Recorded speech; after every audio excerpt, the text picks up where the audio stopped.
श्रीगुरुभ्यो नमः। हरिः ॐ।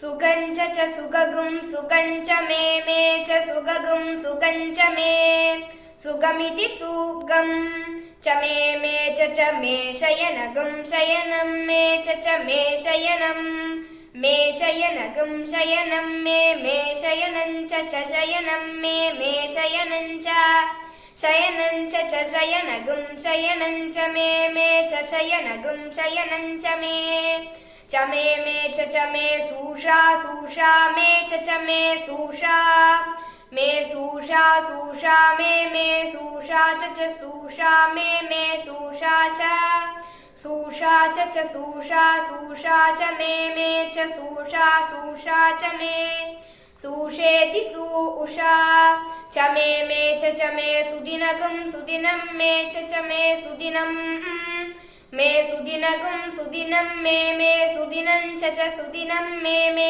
सुदिनं च सुदिनं च सुदिनगं सुदिनं च मे च सुदिनगं सुदिनं च मे सुदिनमिति सुदिनं च मे च मे मयिति मे। हरिः ॐ।